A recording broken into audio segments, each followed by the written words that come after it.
Good afternoon, all my dear students. And how are you? I think all you are well.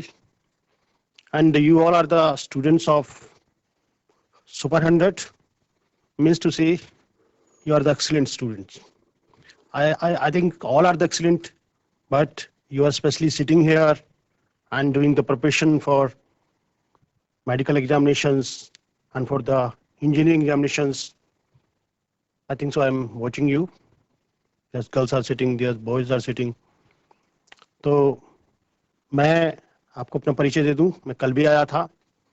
मैं doctor शक्ति, guidance and counselling, आपका department से आपका counsellor, आपको guide करूंगा, आपको बताऊंगा कि आप जिंदगी में क्या क्या बन सकते हैं। कहने का अभिप्राय ये है कि हम पढ़ाई कर रहे हैं और पढ़ाई करने का एक पर्पस है, और उस पर्पस के साथ आप कहाँ जॉब जाकर पाएंगे, क्या क्या करेंगे, इस बात पर मैं आपसे चर्चा करूंगा। कल के दिन मैंने बात की थी स्टूडेंट्स ऑफ मेडिकल्स और स्टूडेंट ऑफ इंजीनियरिंग, यानी कि मेडिकल और नॉन मेडिकल की बात की थी। मैं थोड़ा सा उसे दोहरा देता हूँ आज आपके बीच। जो नए स्टूडेंट्स होंगे, आपके पास दो ऑप्शन बनते हैं। एक जो नॉन मेडिकल वाले स्टूडेंट हैं वो इंजीनियर्स बनते हैं, और पहला ऑप्शन ही है वो इंजीनियरिंग का, मतलब प्राथमिकता के आधार पर आप देखें तो इंजीनियर बनते हैं, और जो मेडिकल वाले स्टूडेंट्स हैं वो डॉक्टर बनते हैं। कल एक शेर बोला था मैंने कि आज फिर दोहरा देता हूँ, नए स्टूडेंट्स होंगे, कुछ पाना है तो ख्वाब बना लो, कुछ पाना है तो ख्वाब बना लो, करना कुछ भी नहीं है किताब उठा लो। ये मैंने आपसे बात कल की थी कि किताबों की दम पर आप जिंदगी में कुछ भी, किसी भी मुकाम को पा सकते हैं। और आज जो मैं आपसे बात कर रहा हूं वो बात करूंगा डिफेंस सर्विसेज की।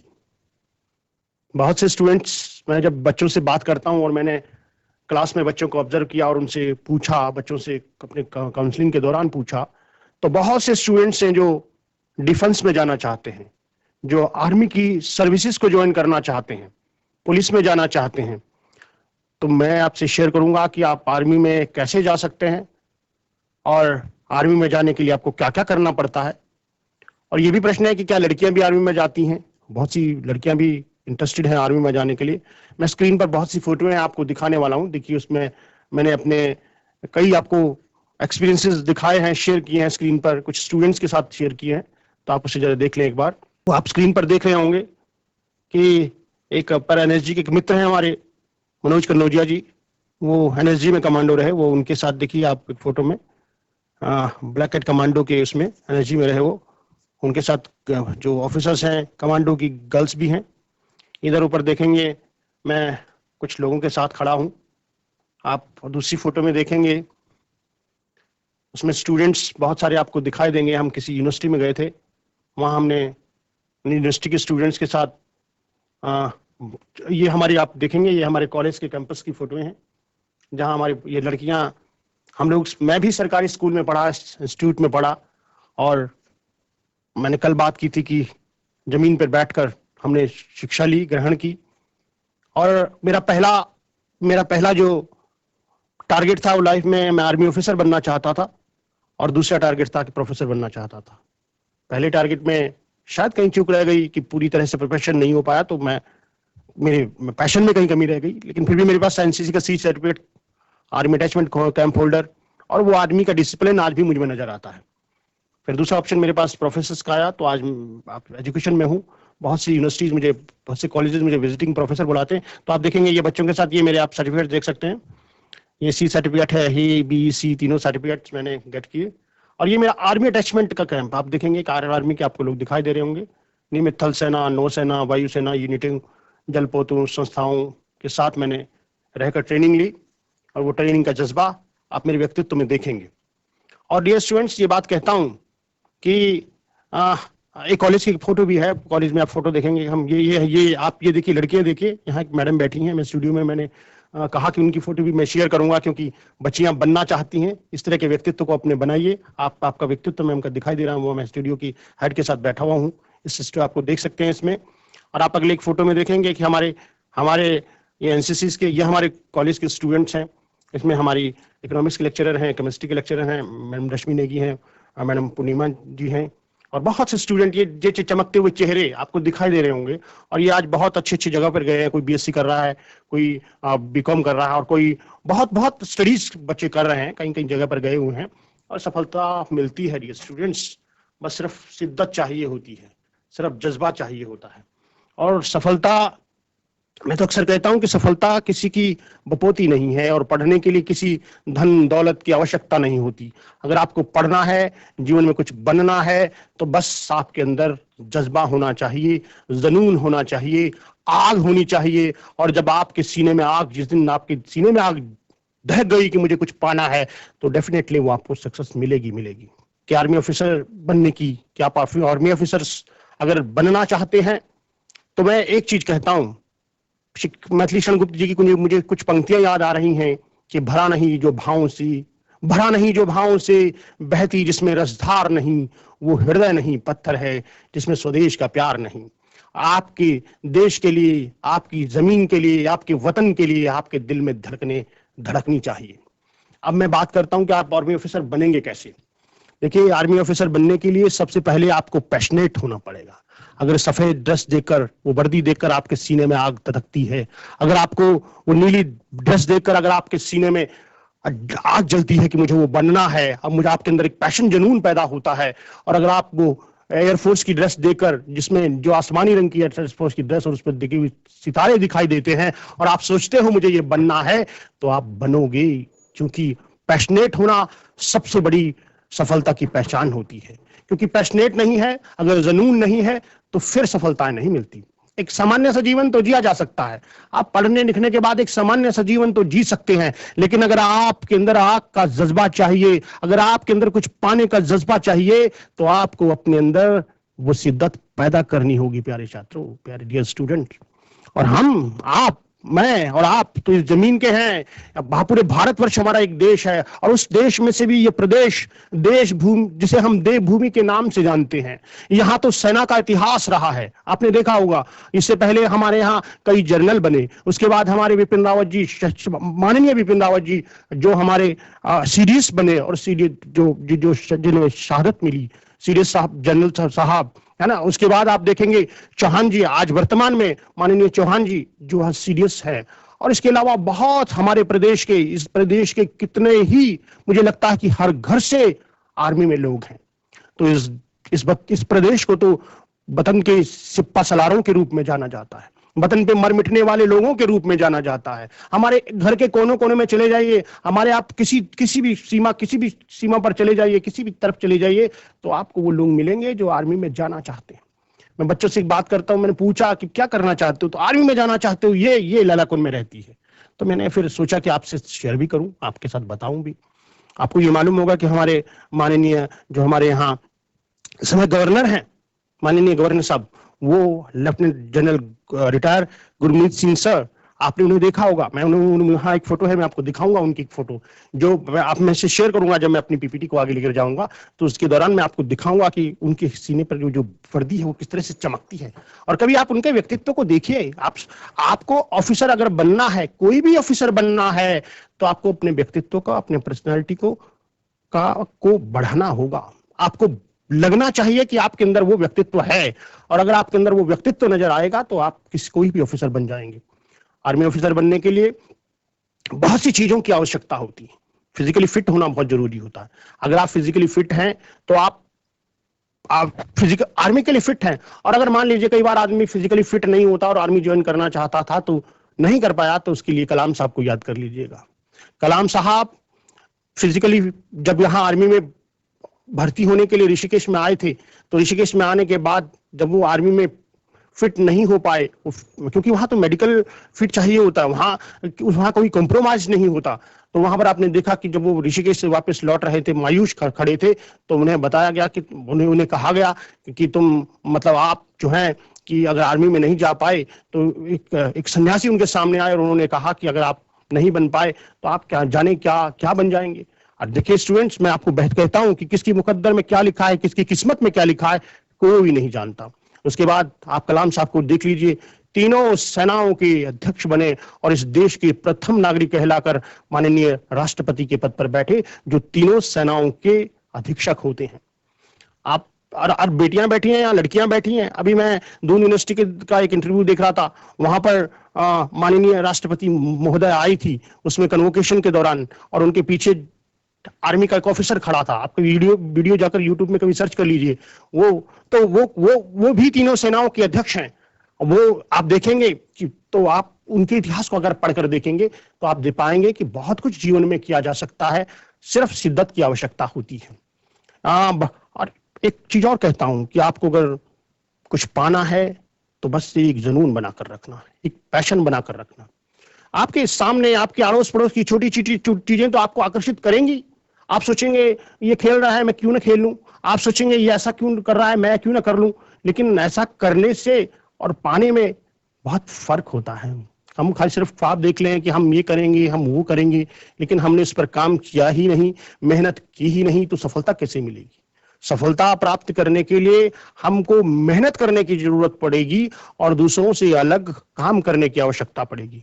आप देखते होंगे जितने भी ऑफिसर्स हैं, आप देख लीजिए जितने भी आईएएस हैं, आईपीएस हैं, कल हम उस पर चर्चा करेंगे। आईएएस और आईपीएस हैं, देखो ग्राउंड पर कितना काम करते हैं, डॉक्टर्स हैं कितना काम करते हैं, इंजीनियर्स हैं कितना काम करते हैं, और वो लोग आर्मी है कितना काम करती है, पुलिस है, आईटीबीपी है, फोर्स के लोग हैं, एसएसबी है, बहुत से लोग हैं जो इस देश के लिए काम करते हैं, और काम करने वाले उन लोगों से ये देश चलता है।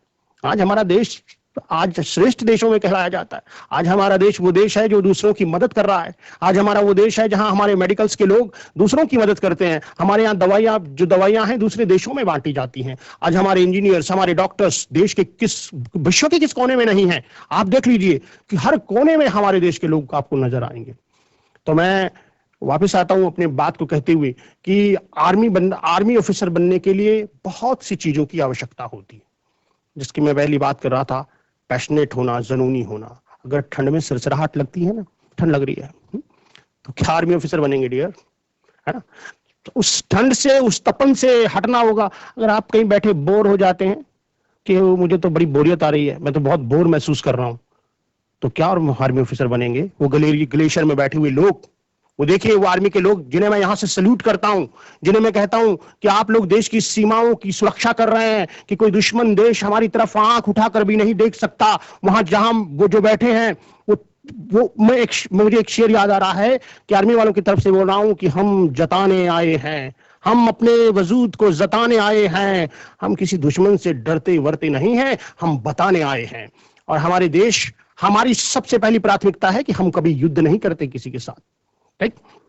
लेकिन हमारे विषय में यह कहा जाता है, इस देश के विषय में यह कहा जाता है कि हमने कभी किसी की सीमाओं को छीना नहीं है, हमने किसी की सीमाओं की तरफ, किसी देश की तरफ बुरी नजर से नहीं देखा है।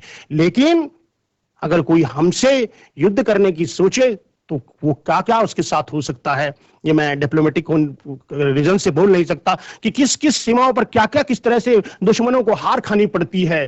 वो आप देखते हैं, आपको मीडिया के माध्यम से दिखाई देता है, आप दूसरी तरफ से देख पाते हैं। तो मैं ये कहता हूं कि आपको अगर आर्मी ऑफिसर बनना है तो देश के लिए जीने की शिद्दत रखनी होगी। ये लोग, ये लड़के बैठे मैं देख रहा हूं, इनके सीनों में अगर यहाँ आत्मविश्वास दिखाई दे, अगर इधर इधर दिखाई दे, इन लड़कियों को देख रहा हूं मैं, आत्मविश्वास अगर उनके सीने में दिखाई दे, तो समझो आप आर्मी ऑफिसर बन सकते हैं। अगर आप सोचते हैं कि हमें जुनून के साथ जीना है, हमें वो ड्रेस आपको दिखाई देती है और आपको लगता है कि मैं ऐसा पहनकर, ऐसा बनकर इस तरह से देश की सेवा करूं, तो आप वो कर सकते हैं। तो चलिए मैं आपसे अब बात करूंगा। हमने आपसे बात की, इस विषय में बताया, मैंने आपसे एक भूमिका के तौर पर बात की। बहुत से छात्रों से बैठा हूं मैं, छात्रों से भी मैं बात करूंगा। पहले आपको थोड़ा सा बता दूं, स्टूडेंट्स हेजिटेट मत करिए, मैं आपका काउंसलर हूं, मैं आपका गाइडेंस काउंसलर हूं। कोई भी दिक्कत हो, किसी भी तरीके की समस्या हो, क्या बनना है, क्या करना है, क्या पाना है, लड़कियां बैठे हैं, लड़का बैठे हैं, मुझसे प्रश्न पूछिए, मैं आपका जवाब दूंगा, आपका कम्युनिकेशन स्किल बढ़ेगा। आप देखिए, इस बात को आपको मानना पड़ेगा कि आप अलग हैं, आप इसलिए तो यहाँ बैठे हैं, और आप इस सर्दी में यहाँ इन कुर्सियों पर बैठकर पढ़ाई कर रहे हैं। इसका मतलब आप में जुनून भी है, इसका मतलब आप में शिद्दत भी है। तो आप काम करेंगे, कुछ ना कुछ बनेंगे। और किसकी किस्मत में क्या लिखा है कोई नहीं जानता, बस सिर्फ कर्म करना, और कर्म करना पड़ता है ना। और कर्म करने के लिए आपको मेहनत करनी पड़ती है। तो चलिए हम पीपीटी की तरफ चलते हैं। मैं आपको बताता हूं कि आर्मी ऑफिसर बनने के लिए हमें क्या क्या करना पड़ता है, क्या क्या एजुकेशन लेनी पड़ती हैं, किस तरह से हम आर्मी ऑफिसर्स बनते हैं, और क्या क्या उसकी क्राइटेरिया होता है, और क्या क्या वो फिजिकली मेडिकली कहाँ फिट होता है, किस तरह से उनका कैसे एडवर्टाइजिंग निकलेंगी, कैसे कैसे पता लगेगा। एडवर्टाइजिंग देखना बहुत जरूरी है। नौकरी देखो आप ना, लोग कहते हैं नौकरी नहीं, भाई नौकरी है, नौकरी की कोई समस्या नहीं है कहीं पर। सिर्फ हमारी अवेयरनेस में प्रॉब्लम है कि हम अवेयर नहीं है, सिर्फ हमारे स्किल में दिक्कत है कि हम स्किल्ड नहीं है। अगर हमें हमारे विषय का ज्ञान हो, अगर हमें अपने विषय के बारे में पूरी जानकारी हो, अगर हम उसके मास्टर हैं, अगर हम उसके सर्वज्ञ हैं, अगर हम उसके मर्मज्ञ हैं, तो लोग आपको ढूंढ ढूंढ कर आपके काम को ढूंढेंगे, घर आकर आपको लोग रोजगार देंगे। बस नॉलेज गेन करना होगा आपको, अपने अपने अपने जो स्किल्स हैं उन्हें बढ़ाना होगा। तो मैं आज की वीडियो में आपके साथ बात करूंगा कि किस तरह से मैं अपने 12वीं के बाद आप क्या क्या कर सकते हैं, इसके विषय में हम चलते हैं। तो देखिए, आप देख रहे होंगे स्क्रीन पर कि करियर काउंसलिंग, मैं आपका counsellor doctor Shakti, M English, Hindi, mass com, BEd, PhD, naturopathy, psychology, best actor award, best poet award, NCC certificate and बहुत से जीवन के एक्सपीरियंसेस हैं जिनको मैं अगले लेक्चर्स में भी आपके साथ शेयर करता रहूंगा। हम आगे चलेंगे, आगे हम देखेंगे कि ये देखिए, डिफेंस सर्विसेज को ज्वाइन करने के लिए 2 तरीके होते हैं। एक तरीका वो होता है जिसमें हम परमानेंट कमीशन की बात करते हैं, और एक हमारे सामने होता है शॉर्ट कमीशन से। तो परमानेंट कमीशन और शॉर्ट कमीशन में क्या डिफरेंस है, मैं आपको बताता हूं। परमानेंट कमीशन से अभिप्राय है कि आर्मी में 2 तरीके से जाया जा सकता है। एक वो लोग हैं जो परमानेंट आर्मी में जाना चाहते हैं, और एक शॉर्ट सर्विस कमीशन के थ्रू आर्मी में जाया जाता है। शॉर्ट सर्विस कमीशन में जो लोग जाते हैं वो 10 साल के लिए, पहले आप जो पूरा प्रोसीजर होता है उसको फॉलो करने के बाद 10 साल के लिए उन्हें वहां नियुक्ति मिलती है। 10 साल के बाद अगर वो बढ़ाना चाहें तो 14 साल के लिए वो आगे उन्हें 4 साल और मिल जाते हैं, और इसके बाद भी अगर वो जाना चाहते हैं तो वो परमानेंट कमीशन में कन्वर्ट हो जाते हैं। दूसरा जो परमानेंट कमीशन है, इसमें जो जाने वाले लोग हैं वो एनडीए के थ्रू, सीडीएस के थ्रू आर्मी में जाते हैं। ठीक है जी, चलिए हम अगली स्लाइड पर चलते हैं। अगली स्लाइड में आप देखेंगे national defence academy, NDA. NDA से अभिप्राय है नेशनल डिफेंस एकेडमी, और नेशनल डिफेंस एकेडमी का अभिप्राय, कहने का अभिप्राय यह है कि नेशनल डिफेंस एकेडमी एक ऐसी एकेडमी है जिसके थ्रू आप एनडीए के थ्रू आप ऑफिसर बन सकते हैं।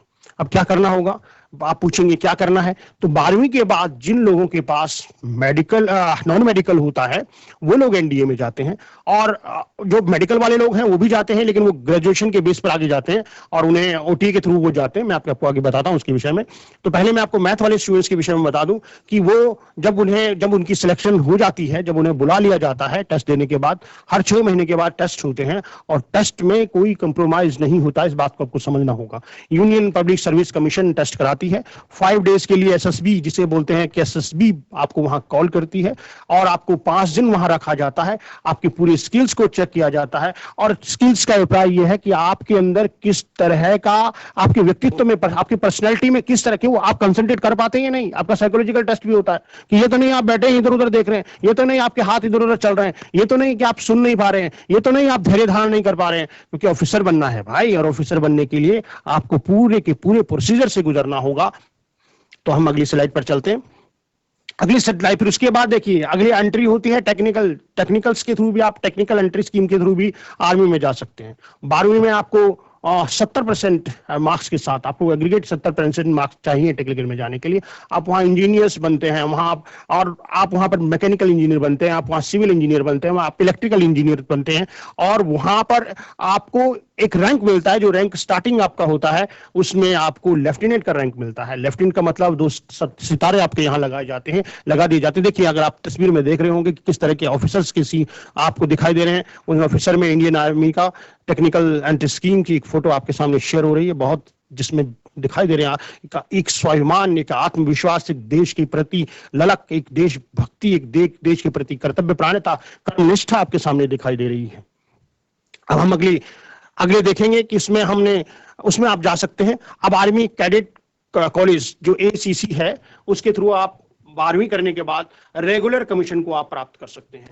उसमें 20 से 27 साल की उम्र होती है। आपके सामने देखिए, army cadet college ACC entry Indian army तो अपने आप में एक नाम है, अपने आप में एक वजूद है। इंडियन एयरफोर्स अपने में नाम है, एक अपने आप में वजूद है। और इंडियन नेवी अपने आप में एक नाम है, अपने आप में वजूद है। आप उसको वो अगर आप कहते हैं कि मैं आर्मी ऑफिसर हूं, अगर आप दिखाई देते हैं कि आप आर्मी ऑफिसर हैं, तो वो आप जो ड्रेस पहनेंगे ना, वो जो दिखाई दे रही है, वो अनुशासन, वो आत्मविश्वास, वो कर्तव्य निष्ठा, वो उस तरह की ललक, वो आपके सामने वो दिखाई देती। देखिए जरा तस्वीर को तो देखिए एक बार। चलिए हम आगे चलते हैं। उसके बाद कंबाइंड डिफेंस सर्विसेज, सीडीएस बोलते हैं इसे, है ना। देखिए हमारे सामने मैंने 2 सीडीएस की फोटो आपके साथ शेयर की। देखिए यहाँ पर हमारे जनरल बिपिन रावत सर हैं। आप जानते हैं इनके व्यक्तित्व को देखते हैं, सीडीएस बने। और उसके साथ आप देखेंगे चौहान सर हैं, जो वर्तमान में सीडीएस हैं। और आप देखेंगे कि किस तरह से आत्मविश्वास उनके सीने में दिखाई दे रहा होगा। उनके पीछे चलते हुए 2 आर्मी ऑफिसर्स देखिए, उनकी सिर पर पहनी हुई कैप देखिए, उनके सीने में लगे हुए आप तमकों को देखिए, उनके बाजुओं में लगे हुए स्टार्स को देखिए, उनके आत्मविश्वास को देखिए। जो ये आत्मविश्वास आपको दिखाई देगा, वो अपने आप में एक अलग आपको बनाता है। उसके बाद ये यूपीएससी मैं बताता हूं आपको, यूपीएससी कंडक्ट करवाती है 2 बार, हर साल में 2 बार कंडक्ट होता है, और 2 बार यूपीएससी कंडक्ट कराती है। और ग्रेजुएट स्टूडेंट्स सीडीएस को दे सकते हैं। इसमें इंडियन मिलिट्री एकेडमी हमारे देहरादून में, आपने देखा होगा कि हम तो देहरादून के वासी हैं, और मेरे घर के, मैं तो थोड़ा सा आर्मी की इंडियन एकेडमी के पास में रहता हूं। और जब भी मुझे वो आवाज सुनाई देती है कि मैं सुनता हूं, कभी कभी जब आईएम की परेड होती है और वो आवाज मुझे सुनाई देती है कि तीनों मैदान चलेगा, दाने मत, तो वो मेरे अंदर वो आर्मी की जो लक है, वो मेरे सामने, वो मुझे दिखाई देती है। तीनों में आगे बढ़ेगा, आगे बढ़, वो जिस तरह की आवाज है, वो जो आवाज मैं सुनता हूं, तो मुझे आगे बढ़ने की, मेरे सीने में आगे बढ़ने की ललक पैदा होती है। उसके बाद अब इंडियन मिलिट्री एकेडमी के थ्रू आप इंडियन मिलिट्री में जाते हैं। आप उसके बाद एयरफोर्स एकेडमी के थ्रू एयरफोर्स एकेडमी में जाते हैं। आप नेवल एकेडमी के थ्रू नेवी में जाते हैं। हम अगली स्क्रीन पर देखेंगे। अब देखिए, एक शॉर्ट सर्विस कमीशन, मैंने जैसे आपको पहले बताया था, उस शॉर्ट सर्विस कमीशन में आप टेक्निकल में एंट्री कर सकते हैं 10 साल के लिए, और 10 साल के लिए बाद उसको 14 साल के लिए आगे एक्सटेंड किया जा सकता है। 14 साल तक आप उसमें सर्विसेज कर सकते हैं, 10 साल पहले और 14 बाद में। और जो रैंक आपको मिला है, वो रैंक के हिसाब से आप उस रैंक पर ही रिटायर होंगे। और अगर आप परमानेंट उस कमीशन को करना चाहेंगे, तो वो आगे जाकर उस कमीशन को आगे कर सकता है। लड़कियां बहुत काम करती हैं इस शॉर्ट सर्विस कमीशन में, और वो अपने आप को अपने जब वापस आती हैं, तो कोई मेजर बनकर आता है, कोई लेफ्टिनेंट कर्नल बनकर आता है, और कोई कैप्टन बनकर आता है। और इस तरह की जो आपके सामने जो आपको जो नाम मिलता है, रैंक मिलता है, वो सारी उम्र के लिए मिलता है। मैंने अभी कहा कि लेफ्टिनेंट जनरल हमारे ऑनरेबल जो उत्तराखंड की गवर्नर हैं श्री गुरमीत सिंह सर, तो वो देखिए आप उनके आगे लगा हुआ है, हमेशा वो लगा रहेगा, है ना। तो उससे आप वो बन सकते हैं। तो ये आप देख रहे होंगे शॉर्ट सर्विस कमीशन की, मैंने आपको बताए, टेक्निकल एंट्री है, परमानेंट कमीशन है, और टेम्परेरी कमीशन उसमें है। अब देखिए ब्रांचेस ऑफ इंडियन आर्मी की क्या क्या होती हैं, वो आप एक फोटो देखिए किस तरह से, ये व्यक्तित्व देखिए सामने, बंदूक ना, बंदूक किस तरह से वो आपके सामने 2 गाड़ियों के बीच में खड़ा एक देश का सिपाही, सिपहसालार किस तरह से आत्मविश्वास के साथ नजर आ रहा है, वो आप देखेंगे। इन्फेंट्री है आपके पास, मैंने जिनसे कहा था कि मेडिकल के लोग हैं, ह्यूमैनिटीज के लोग हैं, और दूसरे कॉमर्स के लोग हैं, टेक्निकल लोग हैं, इंजीनियर लोग हैं, जो भी ग्रेजुएशन है, वो कोई भी आप इन्फेंट्री के लिए एलिजिबल हैं, आप इन्फेंट्री में जाते हैं। क्रॉप्स इंजीनियरिंग के फील्ड भी आपके पास एल्ट्री की भी है, स्पेशल फोर्स है, एविएशन है, और जो आर्मी का सबसे बड़ा रैंक होता है उसे फील्ड मार्शल कहा जाता है। और जो पहले फील्ड मार्शल हुए वो मानिक शाह के नाम से जाने जाते हैं। अब हम देखेंगे अगली स्क्रीन पर, आप देखिए, मैंने कहा था honourable lieutenant general retire Gurmeet Singh sir, governor of the Uttarakhand. आपने देखा कभी, गौर किया कभी? आप देखेंगे, आपने देखा है? कोई बताएं, हाथ खड़ा करें, कोई देखा आपने हमारे ऑनरेबल गवर्नर सर को? देखा है किसी ने? या कभी टीवी में देखा हो, है ना, कभी बात करते हुए देखा हो? अगर नहीं देखा तो देखिएगा, आजकल तो बहुत आसान है देखना। यूट्यूब में चले जाइए, आप गूगल में चले जाइए, तो आप देखेंगे कि सर ने आप लेफ्टिनेंट जनरल रिटायर होने के बाद आप जब वापस लौटे, तो आपको उत्तराखंड में माननीय गवर्नर के रूप में प्रथम नागरिक इस प्रदेश का के रूप में आप यहाँ पर हैं। और वो देखिए आपकी ड्रेस किस तरह से, उनका आत्मविश्वास, उनके सीने पर लगे हुए सितारे किस तरह से चमकते हैं। और मैंने तो उन्हें कई बार इंटरव्यू में सुना है, मैंने कई बार उनके इंटरव्यूज को देखा है। तो आप देखेंगे कि वो किस तरह से वो हर जो हमारी सेनाएं हैं, उन सेनाओं के अध्यक्ष मैंने आपको बताया था, राष्ट्रपति, माननीय राष्ट्रपति जी, और प्रदेशों में हमारे जो माननीय गवर्नर्स होते हैं वो लीड करते हैं। तो ये हमारे पास रैंक है। लेफ्टिनेंट हो गया, मैं आपको आर्मी के रैंक्स बता देता हूँ। लेफ्टिनेंट हो गया, कैप्टन हो गया, पहले सेकंड लेफ्टिनेंट होता था जिस समय मैं बना हुआ था student, that time it was second lieutenant, है ना, but now it's lieutenant. Lieutenant के बाद आप कैप्टन बनते हैं, कैप्टन के बाद आप मेजर बनते हैं, मेजर के बाद लेफ्टिनेंट कर्नल बनते हैं, लेफ्टिनेंट कर्नल के बाद कर्नल बनते हैं, उसके बाद आप ब्रिगेडियर बनते हैं, फिर मेजर जनरल बनते हैं, लेफ्टिनेंट जनरल बनते हैं, और ठीक सबसे ऊपर पहुंचते हैं, जनरल बनते हैं। जितनी सेवाएं आपने दी होंगी, उन सेवाओं के आधार पर, जितना पराक्रम आपने दिखाया होगा युद्ध के दौरान या किसी भी तरीके की किसी भी समस्या के दौरान, उसके आधार पर आपका मूल्यांकन होता है और आप जनरल तक पहुंचते हैं। देखिए आर्मी के बारे में कहा जाता है कि जब पूरी चीजें, जब सब जगह सब कुछ हार जाते हैं तो उस समय कहा जाता है कि आर्मी बुला लेते हैं। आप जानते हैं, जब कोई बहुत बड़ी समस्या होती है, आपको लगा कि कहीं रेस्क्यू नहीं हो पा रहा है, और आपको लगता है कि कहीं पर कोई बहुत कुछ करने के बाद भी, मैं एग्जांपल देता हूं कि हमारे प्रदेश में केदारनाथ, भगवान केदारनाथ जी के जो सराउंडिंग में आपदाएं आई थी, है ना, भगवान तो सुरक्षित वहीं के वहीं है, लेकिन सराउंडिंग में जो आपदाएं आई थी, उन आपदाओं से निपटने के लिए जब सब कुछ हम हार गए थे तो हमें आर्मी बुलानी पड़ी थी, और आर्मी के कई लोगों ने वहां शहादत भी दी, और शहादत देने के बाद भी इस प्रदेश के नागरिकों को बचाया। ये जज्बा आर्मी के अंदर ही होता है दोस्तों। ये नहीं कि मरने और जीने जाते हैं, अरे मरने जीने तो आप और हम जैसे लोग मरते हैं, वो तो शहीद होते हैं। मरते कहाँ हैं वो लोग? मरते नहीं है, वो शहीद होने वाले लोग होते हैं। मरना जीना तो एक आम सी बात है कि जो पैदा हुआ जाता है मृत्यु दुर्गम, जो पैदा हुआ है वो तो निश्चित है कि उसे मृत्यु प्राप्त होनी है, कोई वैसे ही मर जाएगा, कोई किसी तरीके मर जाएगा। लेकिन जो आर्मी के लोग होते हैं वो सेनाओं में जाकर पराक्रम दिखाते हैं और शहीद कहलाते हैं। तो मैंने आपके सामने ये बात कही। अगली स्क्रीन पर हम देखेंगे कि क्या क्या चाहिए। आर्मी ऑफिसर बनना है तो क्या चाहिए? कम्युनिकेशन चाहिए, कम्युनिकेशन स्किल अच्छा होना चाहिए, आप बात करने आना चाहिए। मैंने भी पूछा, बात करेंगे कोई? अभी करवाऊंगा मैं बात में अपने स्टूडियो के लोगों से कहूंगा कि थोड़ी देर के बाद मुझसे बात करवाएं कि स्टूडेंट की, कि वो क्या बनना चाहते हैं। वो कम्युनिकेशन स्किल, आप हेजिटेशन किस चीज की, डर किस चीज का? डरना तो गलत बात के लिए है ना। और आप अगर पढ़ने के बाद भी अगर आप भयभीत हो रहे हैं, डर रहे हैं, आप में आत्मविश्वास पैदा नहीं हो रहा है, तो फिर वो शिक्षा में कहीं कमी है ना, आपके पढ़ने में कमी है, टीचर में कमी नहीं है। हम तो सब पढ़ा रहे हैं आपको, हर कोई सिस्टम पढ़ा रहा है, सरकारें आपके ऊपर मेहनत कर रही हैं, आपके ऊपर हमारी सरकार कितना मेहनत कर रही है। हमारे आईएएस ऑफिसर्स, हमारे एजुकेशन ऑफिसर्स, हमारे टीचर्स, हमारे प्रोफेसर्स, हर टीम के लोग जो शिक्षा से जुड़े हुए हैं, वो आपके ऊपर काम कर रहे हैं, वो आपके लिए बने हैं। और अगर आप फिर भी शर्मा रहे हैं तो शर्माहट में, यानी कहने का मतलब यह है कि आप घबरा रहे हैं, आत्मविश्वास में कमी है, तो इसका मतलब आपने पूरे तरीके से उसे ग्रहण नहीं किया।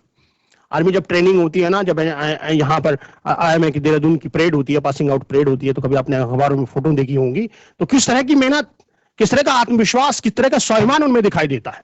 हमें स्वाभिमान होना चाहिए। हमें शिक्षित होने का मतलब है कि सिर्फ किताब पढ़ लेना शिक्षा नहीं है, कि हमने किताब पढ़ ली, हमने ज्ञान बटोर लिया। वो ज्ञान बटोरने से सिर्फ कुछ नहीं होने वाला है, वो ज्ञान आपको बांटना भी तो है, और वो ज्ञान बांटने के लिए आपको आत्मविश्वासी भी तो होना पड़ेगा ना। आपको आता तो बहुत कुछ है, लेकिन आप शेयर नहीं कर पाते।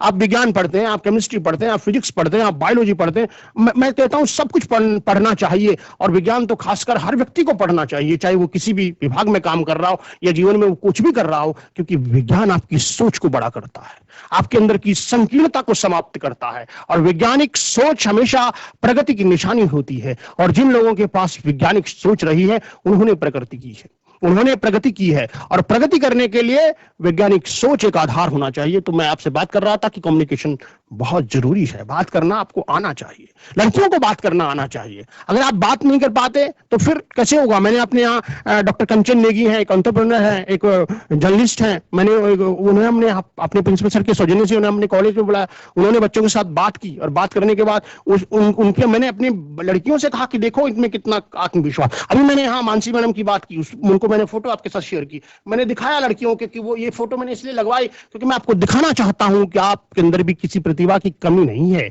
बस सिर्फ क्या करना पड़ेगा, अपने को एक्सपोज करना, अपने को दिखाना पड़ेगा कि आपके अंदर जो ज्ञान है, जो एक्सपोजर है, वो बाहर आना चाहिए। अगर आपका ज्ञान बाहर नहीं आया, आपका व्यक्तित्व बाहर नहीं आया, तो सिर्फ पढ़ाई मिलेगी, सर्टिफिकेट मिलेगा, डिग्रियां मिलेंगी, लेकिन सफलता प्राप्त करने के लिए एक्सपोजर होना बहुत जरूरी है। एनालिस्टिक स्किल्स होने चाहिए, हमें एनालाइज करना आपको चाहना चाहिए, क्या सही है क्या गलत है। वो अगर निर्णय, मैं कहता हूं, एक उदाहरण हम साहब के सामने देता हूं कि मोबाइल है, मोबाइल हमारा एक बहुत अच्छा टूल है, लेकिन अगर हमने इस मोबाइल के टूल को हमने यूशा के लिए बना है, ये इसके अंदर इंटरनेट है, इसके अंदर बहुत सी सुविधाएं हैं, लेकिन अगर हम सही तरीके से प्रयोग करते हैं तो आप अपने ज्ञान का वर्धन कर सकते हैं। लेकिन अगर उस पर आप गेम खेलते हैं, उसके पर आप समय वेस्ट कर रहे हैं, आप उस पर, घर वालों को लग रहा है कि आप पढ़ रहे हैं लेकिन आप उस पर समय वेस्ट कर रहे हैं, तो वो फिर आपके लिए नुकसानदायक है। अक्सर कहता हूं कि आप स्वयं के मित्र हैं, स्वयं के शत्रु हैं। इधर बैठा हुआ आपका मित्र है और इधर बैठा हुआ आपका शत्रु है। वो दोनों, जिसे हम अंदर का कॉन्शियसनेस कहते हैं, जिसे कन्फ्लिक्ट कहते हैं। मित्र कहता है चल कर ले भाई, कर ले, कुछ जीवन में पाना है तो कर ले, और जो शत्रु है वो कहता है मत कर, मत करना, मत करना, अगर ऐसा करेगा छोड़ना, क्या करना, मजे करते हैं जीवन में। भाई एक चीज को याद रख लेना कि जो लोग इसके बहकावे में आ जाते हैं, उन्हें सफलता नहीं मिलती। अपने मित्र को उस मित्र के साथ रहिए, उसकी बात को हमेशा मानिए, जो आपके साथ लगा हुआ है, जो आपको कुछ करने, आपके लिए पॉजिटिव है, जो आपको जीवन में कुछ बनाना चाहता है।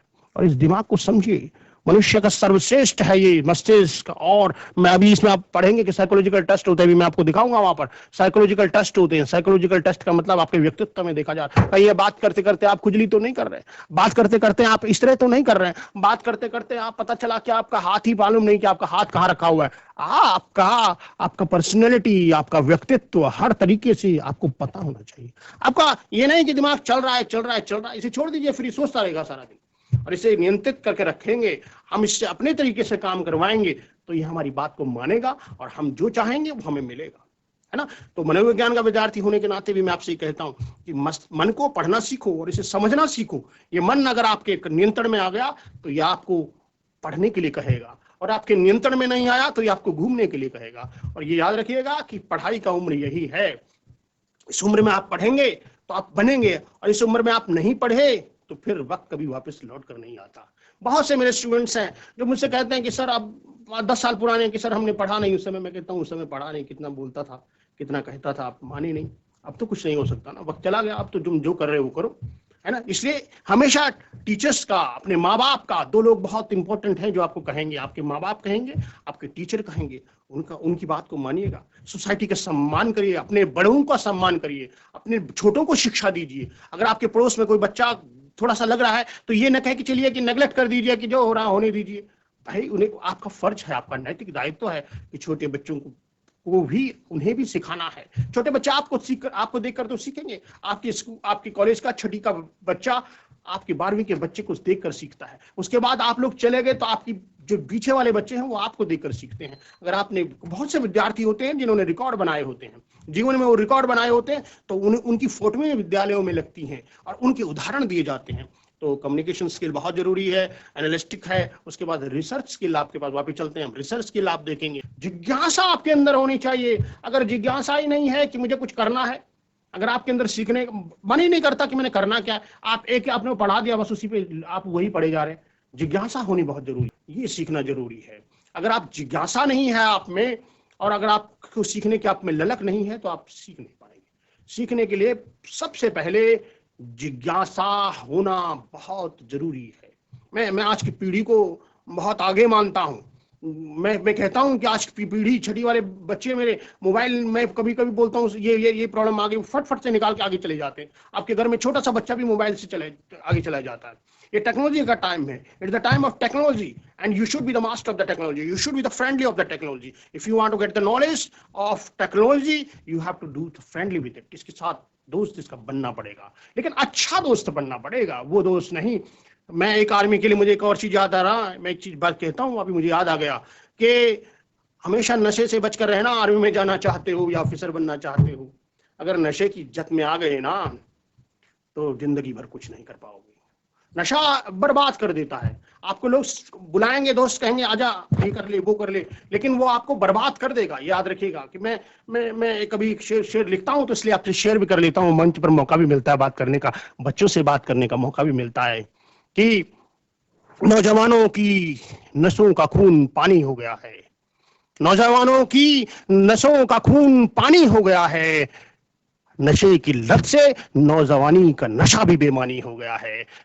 जो चेहरे पर, नौजवानी में जो चेहरे पर रौनक होती है, जो लालिमा होती है, जो आपको चमक नजर आनी चाहिए, वो आनी चाहिए ना, वो तभी तो आएगी। वो तभी नौजवान तभी तो कहलाएंगे जब आपके चेहरों में खिलखिलाहट होगी, आपके चेहरे पर मुस्कुराहट होगी, आपको सीखने की ललक होगी। और अगर नशे की लत में पड़ गए तो जिंदगी भर नहीं छूट पाएगी। अब देखते होंगे बहुत से लोग जो नशे की जद में हैं, वो बहुत कोशिश करते हैं छोड़ दें, लेकिन छूटती नहीं है, क्योंकि फिर बाद बॉडी एडिक्ट हो जाती है। मैं सीएमओ साहब के साथ मुझे उसमें काम करने का मौका भी मिला, नशा उन्मूलन कार्यक्रम में, धूम्रपान और नशा उन्मूलन में। तो सीएमओ साहब से बात हो रही थी, मुझे वहां उन्होंने पुरस्कृत भी किया, बल्कि टबैको एम्बेसडर के रूप में मुझे सम्मानित किया। तो मैं सीएमओ साहब की मीटिंग में एक बात कह रहा था, मैंने कहा भाई जिनकी आदत पड़ गई वो तो छूटने वाली नहीं है, लेकिन जो हमारे नौजवान हैं उन्हें नशे की लत से बचाया जा सकता है, और वो सिर्फ तभी बचाया जा सकता है जब उनकी हम काउंसलिंग करेंगे, जब उन्हें हम समझाएंगे,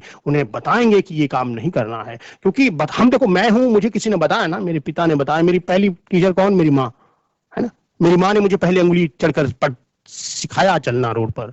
मेरी माँ ने बताया मुझको, मेरे पिता ने मुझको बताया कि ये अच्छा है, ये बुरा है, बेटा ये नहीं करना।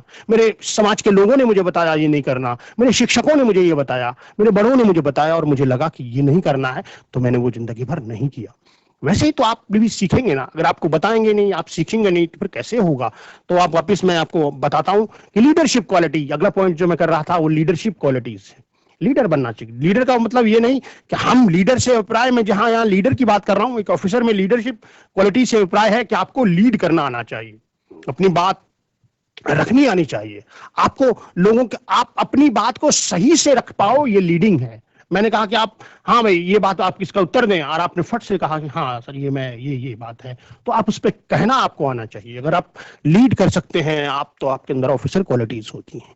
आपने देखा होगा बहुत से आईपीएस और आईएएस को, जब मैं कह रहा हूं, मैं कल उस पर बात करूंगा आईएएस और आईपीएस के ऊपर। अब देखते होंगे कि बहुत भीड़ होती है ना, बहुत भीड़, भीड़ है बिल्कुल, हो गया वहां पर झगड़ा, हो गया फसाद होगा, एकदम ऑनरेबल कलेक्टर साहब आते हैं, डीएम साहब आते हैं, मैडम यहाँ की कलेक्टर, हमारी यहाँ की डिस्ट्रिक्ट मजिस्ट्रेट आती हैं, तो एकदम से सब समाप्त हो जाता है, बिल्कुल छट जाता है। कैसे होता है? जब एसडीएम मैडम आती हैं, एसडीएम सर आते हैं, कैसे होता है? क्योंकि वो जानते हैं, उनके अंदर लीडरशिप क्वालिटीज होती हैं, उन्हें मालूम है कि परिस्थितियों से कैसे लड़ा जाए और कैसे परिस्थितियों को संभाला जाए, वो लीडरशिप क्वालिटीज होती हैं। ऐसे आर्मी ऑफिसर के अंदर लीडरशिप क्वालिटी, हम बॉर्डर पर हैं खड़े और वहां पता चला कि दुश्मनों ने वहां घात लगाई हुई है, और हम अपनी जो हमारे साथ बटालियन है, हम उसको ही लीड नहीं कर पाए, हम बता नहीं पाए, हम खुद कंफ्यूज हैं, हम बता ही नहीं पाए कि किस तरह से वो होगा, तो दुश्मन तो हम पर वार कर चला जाएगा ना। हमको लीड करना आना चाहिए। हमको लीड का मतलब कि एक को आप अपने पूरे समुदाय को कैसे लेकर चलेंगे, वो लीडरशिप क्वालिटीज है। यूनिट में आप काम करेंगे, है ना। किसी से व्यक्तिगत आपकी कोई संबंधों का हेरफेर हो सकता है, लेकिन जब आप संस्था में काम कर रहे हैं, जब आप किसी इंस्टीट्यूशन के लिए काम कर रहे हैं, जब आप किसी देश के नागरिक के लिए काम कर रहे हैं, आप किसी ओहदे पर काम कर रहे हैं, तो आपको अपनी लीडरशिप क्वालिटीज को डेवलप करना होगा। उस समय आपको यह सोचना होगा कि मैं व्यक्ति के साथ काम नहीं कर रहा हूं, यह सोचना होगा कि मैं टीम के साथ काम कर रहा हूं, और मैं उसमें लीड कर रहा हूं, और मुझे उस पर काम करना है। और हर व्यक्ति अपने आप में, पूरी टीम का सदस्य अपने आप में लीडर होता है। लीडर का मतलब जिसके अंदर पॉजिटिव एटीट्यूड है, दैट इज कॉल्ड लीडर। अब देखिए इंडियन एयरफोर्स, वहां हमारे पॉलिटिकल साइंस के लेक्चरर हैं, वो पूरन चंद किस्टवाल सर, तो वो आर्मी में उन्होंने, एयरफोर्स में उन्होंने 20 साल लगाए, उसके बाद पढ़े, उन्होंने बाहर आए, और बाहर आने के बाद वो आके यहाँ कमीशन दिया उत्तराखंड का, गवर्नमेंट का, और उसके बाद वो लेक्चरर हैं, आज राजनीति शास्त्र पढ़ाते हैं वो। तो कहने का मतलब फोर्स के लोग जब फोर्स से भी आते हैं, तो वो, मेरे बहुत से मित्र ऐसे हैं जो कोई तहसीलदार है, कोई एसडीएम है ना, तो जो आर्मी से आने के बाद, एयरफोर्स से आने के बाद, नेवी से आने के बाद एक और अपॉर्चुनिटीज आपके सामने बचती है। तो मैं इंडियन एयरफोर्स के सिलेक्शन का आपको बताता हूं कि दूसरा, पहला मैंने आपके सामने वो रखा था, दूसरा मैं आपको बताता हूं कि इंडियन एयरफोर्स में आप कैसे आ सकते हैं।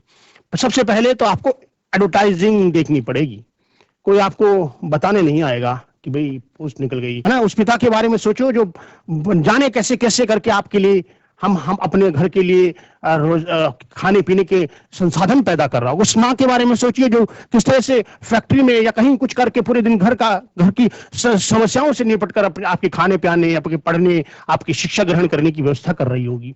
तो उसको वो बेचारे अपने काम में लगे हैं। अब आपको बताएगा कि ये दो लड़कियां बैठी है, मैं ये देख रहा हूँ, एक पिंक और एक ब्लू वाली, वो अच्छी तरीके ऐसे, ये देखो ये लड़कियां बैठी है, बेटियां बैठी है यहाँ पर, वो मैं उधर स्टूडेंट्स को देख रहा हूँ, वो दूसरे वहां बैठे हुए कितने ध्यान से बात को सुन रहे हैं। तो ये डियर स्टूडेंट्स, ये याद रखें कि आपको बताने कोई नहीं आएगा। वो जो दौर गया कि बताने आते थे तो कुछ लोगों को ही नौकरियां मिलती थी।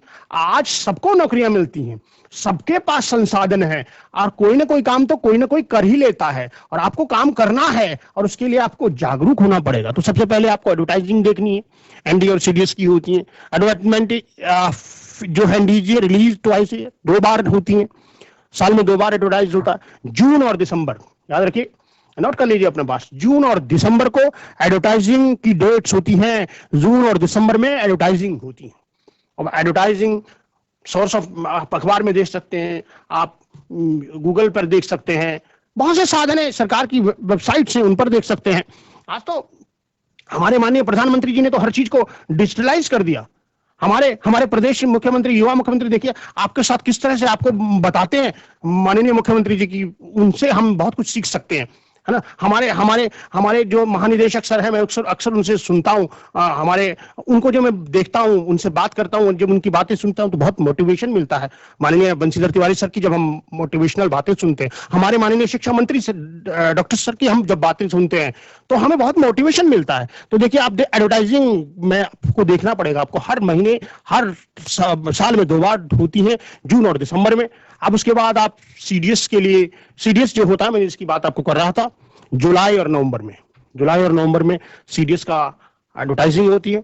उसके बाद अप्लाई एज पर एडवर्टाइज, और उसकी अप्लाई करना होगा। अब अप्लाई कैसे होगा? हर चीज ऑनलाइन होती है, ऑनलाइन के माध्यम से होती है, आपको ऑनलाइन के माध्यम से एडवर्टाइज करना होगा। Written test conducted by UPSC, आपका यूनियन पब्लिक सर्विस कमीशन, वो आपको इस प्रदेश में, इस देश में नौकरियां लगवाने के लिए, नौकरी के टेस्ट को कंडक्ट करने के लिए यूपीएससी करवाती है। आईएएस की टेस्ट भी वही कंडक्ट करवाती है, ये दूसरे आईपीएस के कंडक्ट को वही करवाती है। और जितने भी टेस्ट होते हैं यहाँ पर, उन सब टेस्ट के लिए हमारे जो यूपीएससी है यूनियन पब्लिक सर्विस कमीशन, वो टेस्ट कंडक्ट करवाती है। तो इसको आपको अवेयर रहना पड़ेगा। उनकी साइट्स को आप देख सकते हैं। अगली स्लाइड पर हम देखेंगे। आप अब अगले देखिए, एयरफोर्स में कमीशन एडमिशन टेस्ट के लिए फॉर एंटायर एनडीए सीडीएस सबके सब, आप जो 12वीं वाले हैं वो लोग एनडीए के थ्रू निकल सकते हैं। जिन्होंने ग्रेजुएशन कर ली वो सीडीएस के थ्रू निकलते हैं। और मैं एक बात और आपको डियर स्टूडेंट्स बता दूं कि अगर कोई डॉक्टर बनने का इच्छुक हो, तो कल तो मैंने डॉक्टर पर चर्चा की ही थी, मैं यहां से बता दूं कि आप आर्मी में भी डॉक्टर बन सकते हैं, है ना। आर्मी में डॉक्टर बनने के लिए आपको एक जो आर्मी का मेडिकल कोर है उसका एंट्रेंस एग्जामिनेशन देकर वहां आप ऑफिसर बनते हैं, वहां आप नर्सिंग ऑफिसर भी बन सकते हैं, वहां आप मेडिकल ऑफिसर्स भी बन सकते हैं। और उसी दूसरी तरफ देखेंगे, टेक्निकल एंट्री में आप इंजीनियर भी वहां बन सकते हैं। उसमें आपको कोई खर्चा नहीं करना, आपको सिर्फ वो टेस्ट क्लियर करने हैं, वहां जाना है। उसके बाद जितना खर्चा करेगी आर्मी करेगी, जितना खर्चा करेगी एयरफोर्स करेगी, जितना खर्चा करेगी नेवी करेगी। आपको घर वालों की खर्चा करने की टेंशन खत्म, आपको मेहनत करनी है बस। और मेहनत करने के लिए आपको सिर्फ शिद्दत रखनी है और पढ़ना है। और पढ़ने के लिए ये नहीं कि कोई आपको देख रहा है तब आप पढ़ेंगे, भाई अपने लिए तो पढ़ेंगे ना, आप किसी दूसरे के लिए तो पढ़ेंगे नहीं। आप पढ़कर अपने को तो देंगे ना, अपने को ही तो आप बढ़ाएंगे ना, अपने लिए ही तो करेंगे। और अपने लिए करने के लिए खुद को जगाना होगा, खुद को समझाना होगा। आप खुद को समझाइए। अब देखिए, एनसीसी में मैं बात कर रहा था, जैसे मैंने भी कहा था कि मेरे पास एनसीसी का सी सर्टिफिकेट है, आर्मी अटैचमेंट कैंप होल्डर हूँ। उसने मुझे डिसिप्लिन सिखाया, उसने मेरे व्यक्तित्व का निर्माण किया, मुझे बात करना सिखाया, उसने मुझ में आत्मविश्वास पैदा किया। देखो, कुछ भी आप जीवन में करेंगे ना, एनएसएस करते होंगे, है ना, एनएसएस में भी आपको सीखने को मिलता है। आप एनसीसी करते हो, मैं एनसीसी में था, तो मैंने वहां देखा, मुझ में आत्मविश्वास पैदा हुआ। मैंने वहां से कम्युनिकेशन स्किल सीखी, मैंने वहां से आत्मविश्वास सीखा। हमेशा अपने आप में आत्मविश्वास पैदा करना किसी की विपत्ति थोड़ी ना होती है। जो पढ़ेगा वो बढ़ेगा। बढ़ने के लिए पढ़ना पड़ेगा। हर व्यक्ति अपने अपने काम को कर रहा है, अपने अपने तरीके से कर रहा है। बस आप जिस जगह हैं और जो करना चाहते हैं उसकी सिद्धत कर लीजिए बस, उसके बाद वो आपको मिल जाएगा। तो एनसीसी में मैं कह रहा था कि सी सर्टिफिकेट होता है, उसके थ्रू आप डायरेक्ट आप इंटरव्यू देने जाते हैं और इंटरव्यू देने के बाद आपकी वहां उससे तो गुजरना ही पड़ेगा आपको। जो आर्मी का जो प्रोसीजर है, उस एयरफोर्स का जो प्रोसीजर है, उस प्रोसीजर से तो गुजरना पड़ेगा। नेवी का जो क्योंकि आर्मी आर्म फोर्सेस में एयरफोर्स हो, आर्मी हो, नेवी हो, वहां कोई कंप्रोमाइज नहीं होता है। आप ये याद रखिएगा, आप फिजिकली नहीं है, चैलेंजेबल है, आप फिजिकली आपके आई सेट में प्रॉब्लम, तो वहां कॉम्प्रोमाइज नहीं होता। फिर हार नहीं माननी, मायूस नहीं होना कि मैं नहीं हुआ और बस हार जाओ, है ना।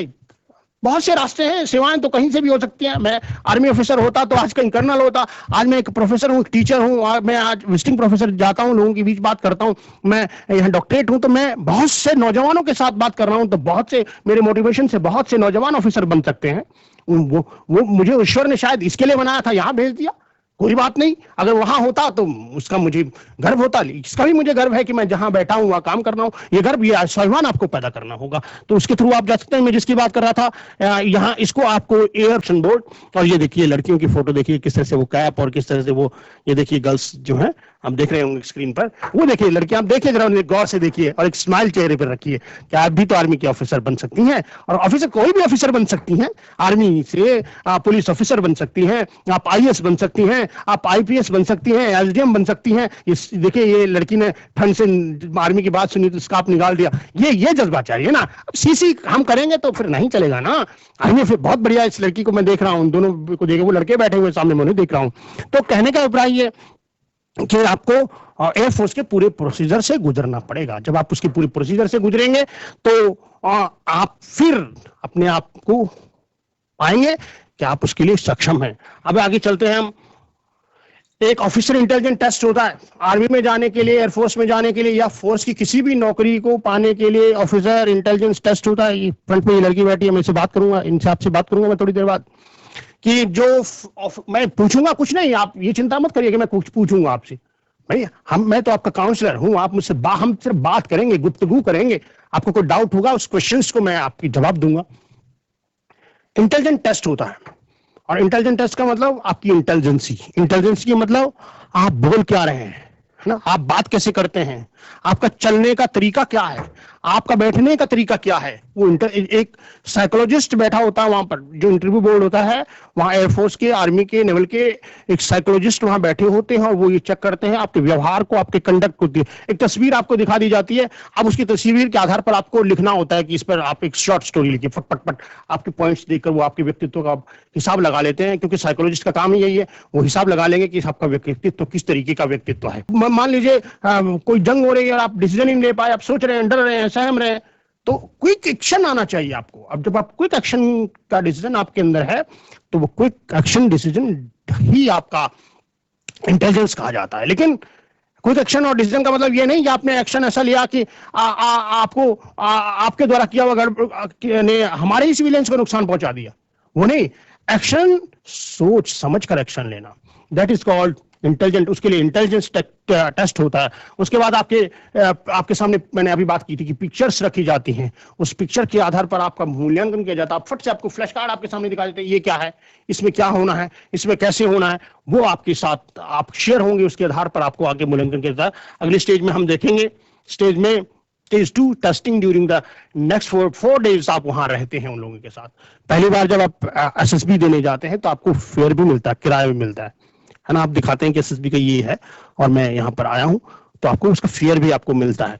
तो आप 5 दिन आपको वहां रखा जाता है और 5 दिन के अंदर आपका पूर्ण मूल्यांकन हो जाता है कि आप उस टेस्टिंग से, अगर वो जो उनका टेस्टिंग प्रोसीजर है, आप उसको अगर उससे निकल जाते हैं तो आप आर्मी के लिए फिट हो जाते हैं। मैं ऑफिसर्स की बात कर रहा हूँ, है अभी जो मैं बात कर रहा हूँ, जो सोल्जर भी बना जा सकता है, लेकिन आप यहाँ हाईलाइन उस पर बैठे हैं, सुपर 100 में बैठे हैं, तो मैं ऑफिसर की यहाँ पर बात कर रहा हूँ। सोल्जर भी बना जा सकता है और सोल्जर भी अपने आप में देश के सेना है और बिना सेना के कुछ नहीं हो सकता है। तो मैं यहाँ पर बात कर रहा था कि अभी मैं जिसकी बात कर रहा हूँ सिर्फ ऑफिसर्स की है। मैं सोल्जर बनने के लिए अलग तरीके होते हैं, अब अग्निवीर एक है हमारे पास, वो अलग तरीके से उसमें जा सकता सकता है। और आप देखते होंगे कि बहुत सी जगह पर आर्मी की भर्ती होती है और भर्ती में आप दौड़ लगाते हैं, उसके बाद उनके जो मेडिकल टेस्ट होते हैं उन्हें फिट करते हैं, उसके बाद उनके आपके सर्टिफिकेट चेक होते हैं, उसके बाद आपको बुलाया जाता हूं। मैं सोल्जर की बात कर रहा था, मैं अब ऑफिसर पर आता हूं।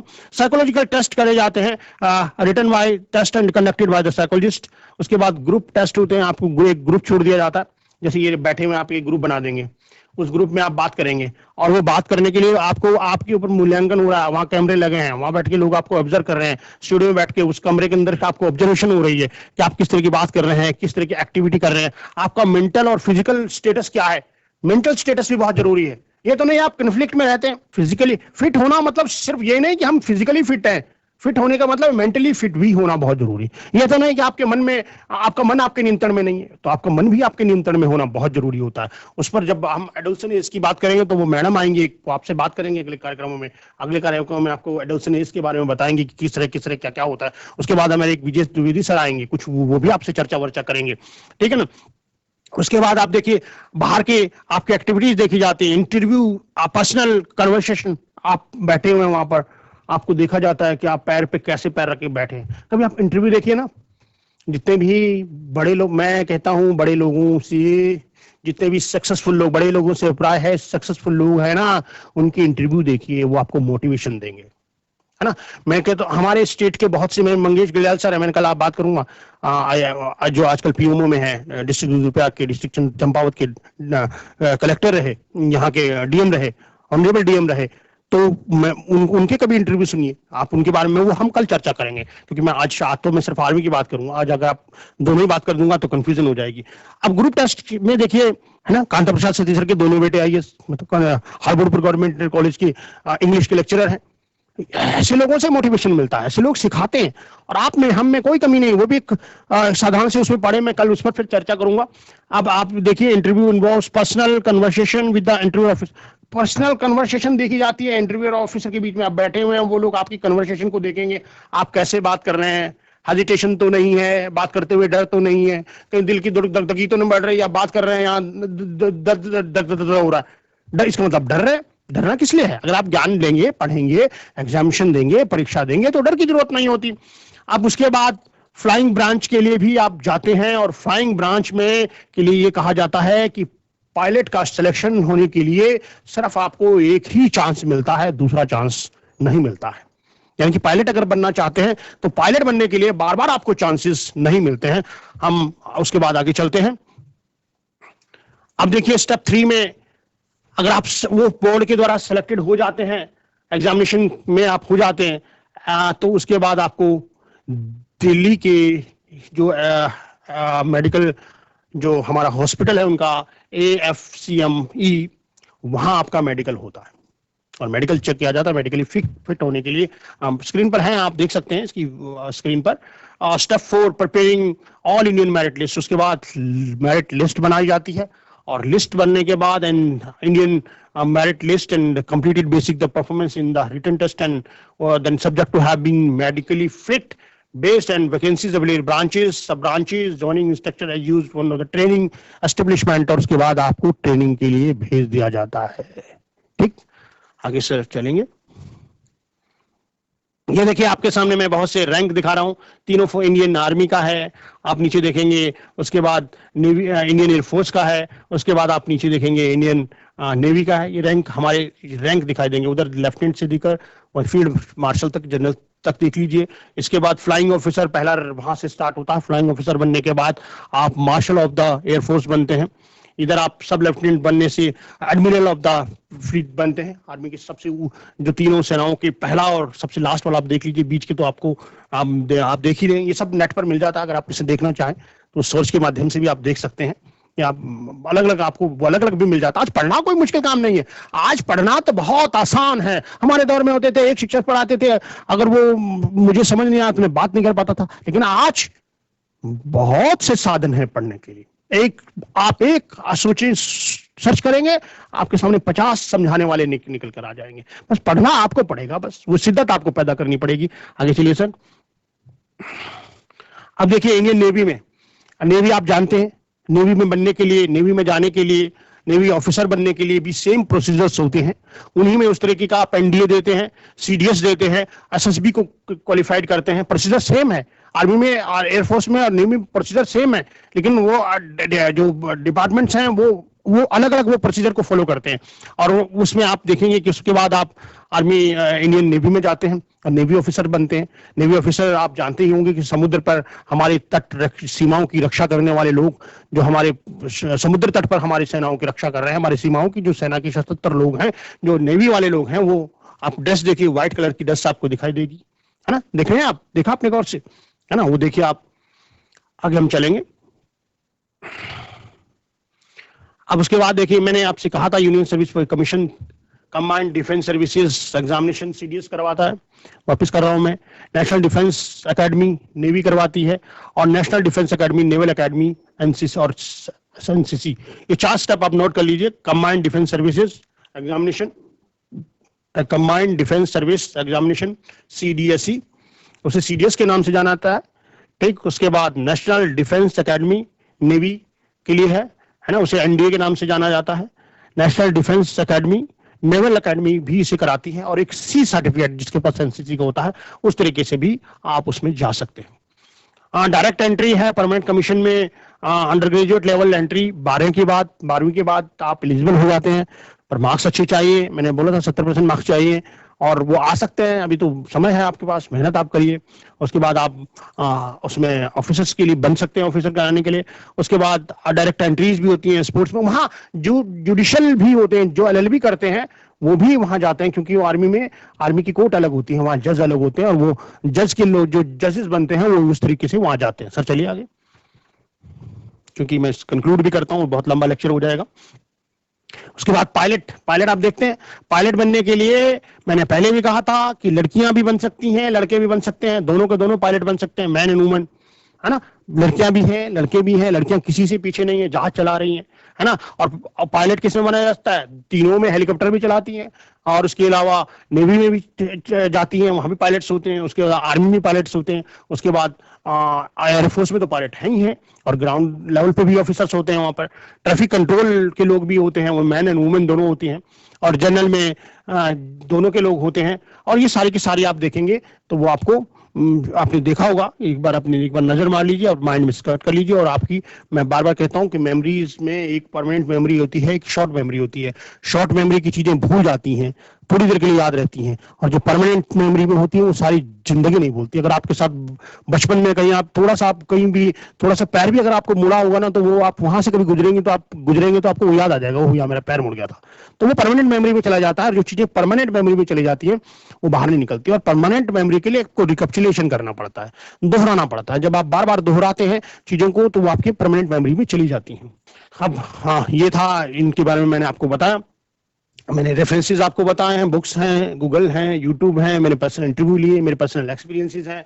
अब एक चीज मैं और बताता हूँ, आईटीबीपी में जा सकते हैं, वो पैरामिलिट्रीज हैं, वो पैरामिलिटिकल फोर्सेज वो कहलाती हैं। वहां पर भी 12वीं के बाद भी जाया जा सकता है, वहां पर ग्रेजुएशन करने के बाद भी जाया जा सकता है। उसके बाद आप देखेंगे इंडियन तिब्बत पुलिस फोर्स है, उसमें भी आप जा सकते हैं। उसके बाद आप देखेंगे एसएसबी है, उसमें भी जा सकते हैं। उसके बाद आप देखेंगे बीएसएफ है, आप बीएसएफ में भी जा सकते हैं।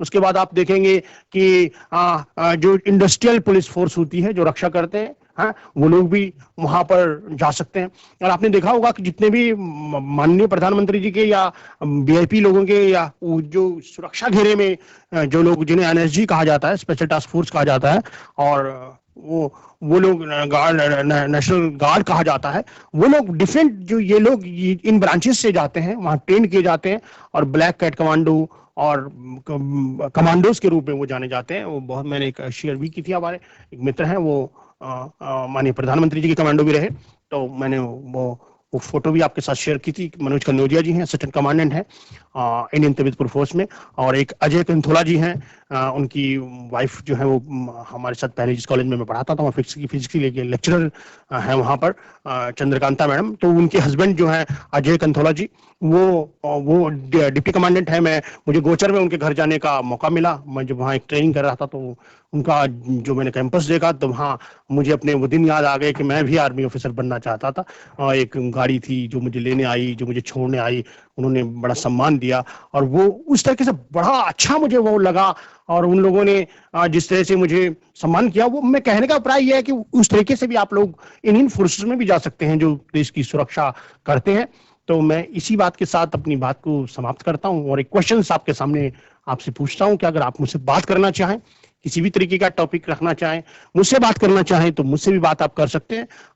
और कोई भी जानकारी आप लेना चाहें तो आप मुझसे कर सकते हैं। कोई भी प्रश्न आप पूछना कहना चाहें तो को कह सकते हैं, जिज्ञासाएं होंगी आपके अंदर। Good afternoon sir. Good afternoon dear, very good afternoon. Sir मेरा सवाल ये है कि सर हम 12th के बाद सर आईआईटी की बेहतर तैयारी कैसे कर सकते हैं सर? देखिए, हाँ बहुत अच्छे आपने बात क्वेश्चन पूछा कि देखिए आईआईटीज की तैयारी करने के लिए आप 12th के बाद जब आईआईटीज की तैयारी करते हैं तो आपको आज के समय में आपके सबसे पहले तो जो आपके टीचर्स हैं जो आपको पढ़ा रहे हैं वो आपको बता देंगे कि आपको स्पेसिफाइड सिलेबस बता देंगे कि आईआईटी के लिए ये करना पड़ता है। उसके बाद आईआईटी के फॉर्म निकलते हैं। उन फॉर्म्स को भरने के बाद आप गूगल पर जाकर सर्च कर लें कि उसमें आपके सामने एक प्रिस्क्राइब्ड सिलेबस आ जाएगा और वो सिलेबस के आधार पर आप उसकी तैयारी कर सकते हैं। आप घर बैठे बैठे भी अपने आईआईटीज की तैयारी करते हैं और वो उस आधार पर आप निकलते हैं। उसमें होता कुछ नहीं है, आप फिजिक्स, आप केमिस्ट्री, आप मैथमेटिक्स है ना, उसके आधार पर आप आईआईटीज में निकलते हैं, इंजीनियर्स वहां से बनते हैं और वहां से एमएससी भी होती है आईआईटीज में से। जो लोग बीएससी और एमएससी करना चाहते हैं वो लोग भी आईआईटी के थ्रू एमएससी बीएससी कर सकते हैं। तो आपको उसके लिए ये करना पड़ेगा कि आपको वो फॉर्म भरना पड़ेगा और उस फॉर्म को भरने के बाद आपको उसकी प्रिपरेशन सब्जेक्ट के अकॉर्डिंग करनी पड़ेगी, है ना, समझ गए? ठीक है ना। तो कहने का मतलब ये है कि आप उसका एक पर्टिकुलर सिलेबस है, उस सिलेबस के लीजिए। आजकल आप यूट्यूब पे बहुत से वीडियो भी देखने को मिलते हैं, बहुत से लोगों के वीडियो हैं जिनके आधार पर आप तैयारी कर सकते हैं। और यहाँ पर तो मैं सुपर 100 में तो आपको पढ़ा ही रहे हैं लोग, है ना। और उसमें हमारे सरकार ने देखिए, हमारी माननीय मुख्यमंत्री सरकार जी, हमारे यहाँ उत्तराखंड सरकार ने किस तरह की बहुत अच्छी सुविधा सुपर 100 के माध्यम से आपको दी है कि इसमें आपकी इंजीनियरिंग की, आपकी मेडिकल की तैयारियां हो रही हैं और आपको बताया जा रहा है। तो आप उस आईआईटी उस तरीके से भी आप आईआईटीज में जा सकते हैं। रुड़की में है हमारे पास सबसे, हमारा सराउंडिंग का यहाँ पर रुड़की के आधार पर है। तो आप यूट्यूब में जाइए, सर्च करिए, उस कॉलेज को देखिए। जब आप उस कॉलेज को देखेंगे आपकी बिल्डिंगें नजर आएंगी, वहाँ के स्टूडेंट्स नजर आएंगे, तो आपके मन में जिज्ञासा होगी, आपके मन में एक इच्छा होगी कि मुझे वहां पर जाना है, तो आप पहुंच जाएंगे। बहुत आज आपके सामने जितने भी इंटरनेट की सुविधा है वो सबसे बड़ी सुविधा है कि उसके माध्यम से आप कुछ भी प्राप्त कर सकते हैं, कोई भी ज्ञान। ठीक है जी, thank you, welcome. Hello, good afternoon sir. Good afternoon, what is your name? Sakshi? हाँ जी सर। तो मैं यस प्लीज। हाँ जी सर। जी बोले पूछे। सर मैं आपको पूछ रही थी कि जैसे 12th के बाद जैसे वेटनरी का करना है। हाँ, वेटनरी साइंसेज में। तो आप वेटनरी के बारे में जानना चाह रही हैं? तो देखो, हाँ देखिए मैं बताता हूँ। सबसे पहले तो आप नीट का एग्जामिनेशन देंगी, ठीक है। और नीट का एग्जामिनेशन, तो किसी भी मेडिकल में जाने के लिए नीट का एग्जामिनेशन बहुत जरूरी होता है। जब आप नीट का एग्जामिनेशन देती हैं, जो टॉप रैंक्स होते हैं, उन टॉप रैंक्स के आधार पर आप वहां ऑप्शन भरते रहते हैं। जैसे एमबीबीएस के लिए भर दिया आपने, बीडीएस के लिए आपने भर दिया, आपने बीएचएमएस के लिए भर दिया, आपने बीएमएस के लिए भर दिया। उसमें आप एक वेटरनरी साइंसेज भी होता है जिसको आप उसके लिए ऑप्शन भरेंगी। तो वेटरनरी साइंस अपने आप में बहुत अच्छी साइंसेज है और इसमें आप एनिमल हस्बेंड्री जो होती है उनका आप उनकी ट्रीटमेंट करते हैं और इसमें बहुत अच्छे स्कोप्स हैं। जितने भी आर्मी में होते हैं, आर्मी में डॉक्टर्स, जो इन्हें डॉक्टर कहा जाता है, these are called the doctors. जो आर्मी में जितने भी डॉक्टर्स जो वेटरनरी साइंसेज से रिलेटेड डॉक्टर्स होते हैं, जो वहाँ पर फोर्स के हॉर्सेज होते हैं, जो उनके डॉग हैं, उनके जो एनिमल्स हैं, उनकी केयरिंग के लिए होता है। हर जिले में आप देखेंगे कि एक वेटनरी डॉक्टर्स डिस्ट्रिक्ट में बैठते हैं और उनके अंडर हर जगह ब्लॉक में, उसके अलावा गांव में उन डॉक्टर्स की जरूरत पड़ती है। क्योंकि पशुधन एक बहुत बड़ी चीज है, बहुत बड़ी हमारे साथ जुड़ी हुई है और उसके कारण इन डॉक्टर्स की जरूरत पड़ती है। तो आप नीट का एग्जामिनेशन देंगे और नीट का एग्जामिनेशन देकर आप उस आधार पर अपने आप को प्रिपेयर करेंगे। ठीक है जी। और बहुत अच्छा क्वेश्चन पूछा, बहुत अच्छा लगा आपसे बात करके, बहुत अच्छा, थैंक यू। तो इस तरह से हमने बात की। कल मैं आपसे बात करूंगा, समय आपको बता दिया जाएगा और कल हम बात करेंगे कि आईएएस और आईपीएस कैसे बनते हैं और आईएपीएस और आईएएस बनने के लिए क्या क्या चाहिए होती हैं, क्वालिफिकेशंस चाहिए होती हैं और कहाँ कहाँ ये लोग काम करते हैं। किन किन जगहों पर ये लोग काम करते हैं, और IFS क्या होते हैं, इंडियन फॉरेन सर्विस क्या होती है, इंडियन पुलिस सर्विसेज में आपने देखा होगा श्वेता चौबे मैडम है यहाँ पर, आपने उनको देखा होगा IPS लिखा हुआ, आपने देखा होगा हमारे यहाँ SSP सर हैं उनके, आपने देखा होगा यहाँ पर IPS लिखा हुआ, वहाँ पर 2 स्टार और एक अशोका भारत का लगा हुआ। तो मैं आपसे उनसे बात करूंगा, और यहाँ पर मैं देखूंगा कि किस तरह से हमारे एक मित्र हैं सर होशियार सिंह सर, बहुत पब्लिक में बहुत अच्छा काम करते हैं, उत्तराखंड पुलिस में है, तो उनके 3 स्टार लगे हुए हैं। तो वो किस तरह से IPS होते हैं और किस तरह से स्टेट पुलिस के लोग काम करते हैं, तो मैं उन पर कल आपके साथ चर्चा करूंगा। तो आप जरूर आइएगा, बैठिए, मजा आएगा, आपको मजा आएगा बात करने में, सुनने में। मुझे तो बहुत अच्छा लगा आपसे बात करने में, और मजा आएगा, और ध्यान से सुनेंगे, क्योंकि आप देखिए, आप, मैं, हम सब लोग, ये सिस्टम के लोग, सब लोग इसलिए हैं क्योंकि आप लोगों का कुछ निर्माण हो जाए, आप लोग कुछ बन जाएं और हमारे इस देश के काम आए। और ये देश तभी तरक्की करेगा जब ये नौजवान आगे बढ़ेंगे, आगे पढ़ेंगे, शिद्दत के साथ आगे बढ़ेंगे, तभी ये देश भी आगे बढ़ेगा। थैंक यू, जय हिंद।